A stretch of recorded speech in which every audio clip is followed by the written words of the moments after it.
Oke, bismillahirrahmanirrahim. Assalamualaikum warahmatullahi wabarakatuh. Ketemu lagi dengan saya Bedit Nana dari Pusaka Land TV.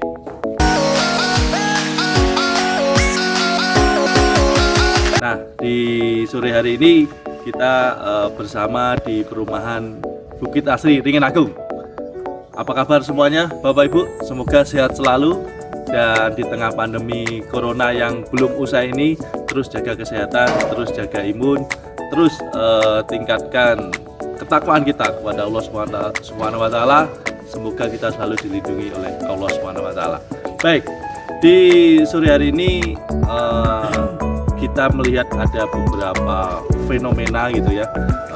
Ternyata membeli perumahan di developer gitu ya, membeli perumahan di developer, ada beberapa yang kemarin kita lihat-lihat di banyak berita sudah masuk DP gitu kan ya, kemudian sudah masuk tanda jadi, kemudian rumahnya lama nggak dibangun, atau mohon maaf sertifikatnya lama dan sebagainya. Terus ada beberapa ketidakpuasan di konsumen, dan alhamdulillah kita dari Pusaka Land terus berusaha dan terus berpegang komitmen untuk amanah di perumahan kami. Nah, di kesempatan sore hari ini kita akan berbagi mengenai bagaimana sih sebenarnya cara aman agar kita membeli rumah via developer dan kita tidak, bahasa kasarnya, tertipu gitu ya. Nah, oke, baik. Sebenarnya gini, membeli rumah via developer atau ke orang pribadi atau ke siapapun itu sama-sama ada dua kemungkinan, apakah itu akan lancar, sukses, kita dapat rumahnya, legalitas dan sertifikatnya, atau juga akan ada resiko-resiko seperti wan prestasi dan sebagainya. Dan sebenarnya itu di bisnis manapun bisa terjadi. Kita melihat kemarin misalkan di bisnis, mohon maaf, asuransi yang besar gitu ya, ternyata juga wan prestasi. Kemudian ada juga di bisnis lain, ada juga yang sudah DP ataupun tanda jadi mobil, ternyata juga tidak kunjung ACC atau tidak kunjung kemana, terus akhirnya terjadi konflik dengan marketingnya. Artinya apa? Di bisnis manapun bisa terjadi risiko, bukan hanya di developer ataupun di perumahan. Nah, khusus di perumahan, di sore hari ini kita akan berbicara itu gimana sih sebenarnya kita membeli rumah tetapi minim resiko. Maka yang pertama dari Bapak Ibu harus lihat ketika membeli perumahan tentu saja adalah legalitasnya gitu ya. Karena legalitas ini memegang peranan penting dari bisnis developer yang Bapak Ibu beli atau perumahannya Bapak Ibu beli itu memiliki sebuah diakui lah legalnya oleh pemerintah maupun oleh instansi yang berwenang lain.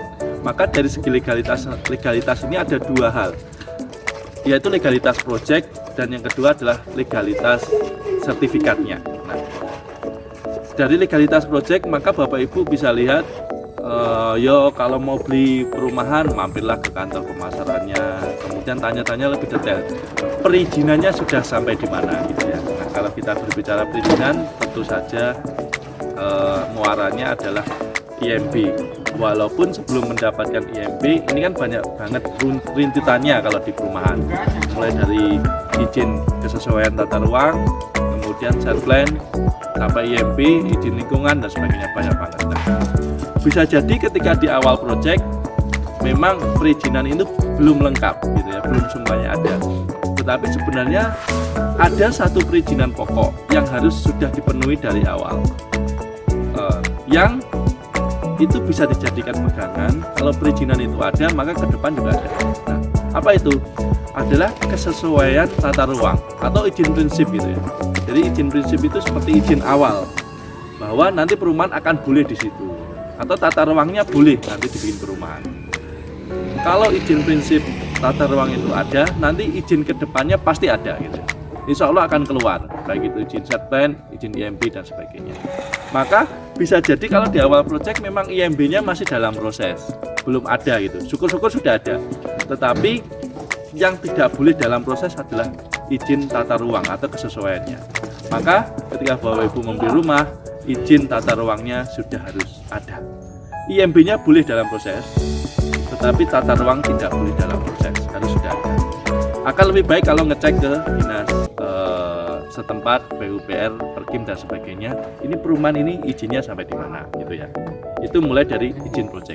Kemudian yang kedua adalah sertifikatnya, legalitas sertifikatnya. Nah, sertifikat ini biasanya di perumahan itu ada dua hal. Yang pertama adalah SHM, dan kemudian yang kedua adalah SHGB gitu. Nah, kalau developer itu memakai PT, badan usaha, sudah lazim pasti jadi SHGB ya, karena PT tidak boleh memiliki SHM. Tetapi nanti kalau sudah dibeli Bapak Ibu semua konsumen, SHGB PT ini kan dibalik nama ke Bapak Ibu menjadi SHM.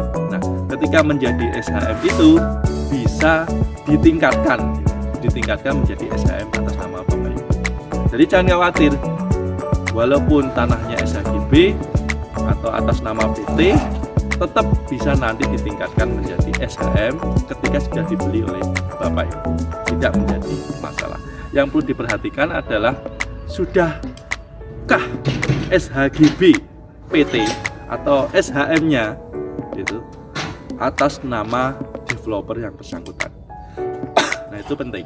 Atau sudah proses di manakah, di notaris manakah gitu kan ya. Mungkin bisa jadi masih dalam proses, baru dibikinkan akta jual beli dan sebagainya. Tetapi kalau sudah dikuasai atas nama PT, sudah akta jual belinya sudah ada, nah itu insya Allah aman. Syukur-syukur sudah pecah gitu ya. Tapi menuju pecah ini kan membutuhkan proses waktu. Titik aman pertama adalah tanah sudah dikuasai atau SHGB sudah menjadi atas nama PT. Itu penting. Ceklah ke notaris di mana developer itu mengenai legalitas. Kemudian yang kedua adalah track record developer. Nah, track record developer ini carilah, tanya ke lingkungan sekitar, cari informasi ke dinas setempat, kemanapun gitu ya, ke lingkungan perumahan. Ini developer sudah bikin proyek di mana saja, sudah sukses di mana saja, gitu kan ya. Carilah track recordnya developer. Kemudian yang ketiga adalah pikirkan cara bayarnya. Oke, nah cara bayar itu ada dua, bisa KPR, bisa dengan tunai. Nah, kalau KPR biasanya aman karena dibantu oleh perbankan untuk verifikasi. Bank tidak mungkin mau menggelontorkan uangnya atau membiayai rumah Bapak Ibu kalau proyeknya tidak aman, proyeknya tidak ada IMB-nya atau tidak ada sertifikatnya. Maka beli rumah via KPR cenderung lebih aman. Tetapi bagaimana kalau in-house? Kalau tidak pakai via KPR. Nah, kalau in-house, Bapak Ibu bisa tadi minimal ajaklah atau mintalah perjanjian via notaris, gitu kan. Jangan mau di bawah tangan. Ajaklah developer atau biasanya developer sudah mengajak sih untuk ke notaris perjanjian. Minimal ada perjanjian jual belinya. Nah, syukur-syukur bisa menunjukkan sertifikatnya di notaris. Ataupun kalau sertifikatnya masih dalam proses pecah tidak masalah, asal perjanjiannya adalah via notaris. Itu. Saya kira itu yang terpenting dari Bapak Ibu. Semua adalah semuanya menjadi proses yang penting. Mohon maaf, ada suara-suara tadi tidak masalah karena kita sekarang ada di asli.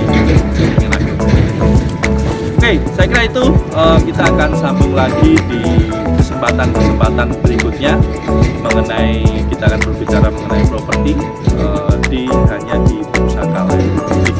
Ketemu lagi di kesempatan berikutnya. Saya Bedit Nana, tetap jaga kesehatan. Wassalamualaikum warahmatullahi wabarakatuh.